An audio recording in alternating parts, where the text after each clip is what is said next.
how to turn off Prime notifications on iPhone. Hey everyone, welcome back to our channel. In today's video, I will guide you through the steps on how you can turn off notifications for the Prime app on iPhone, so make sure to watch the video till the end. If you want to turn off the notifications for the Prime application on your iPhone, let's say you have the Prime Video application installed, right? And then you would like to disable the notifications for the Prime Video application over here.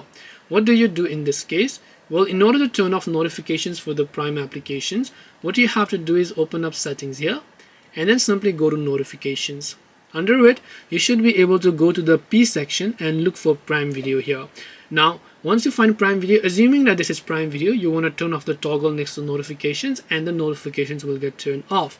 Otherwise, what you can also do is you can just go to this option called Siri and then tap on Siri suggestions and then turn off the toggle next to Prime Video by simply looking for it over here.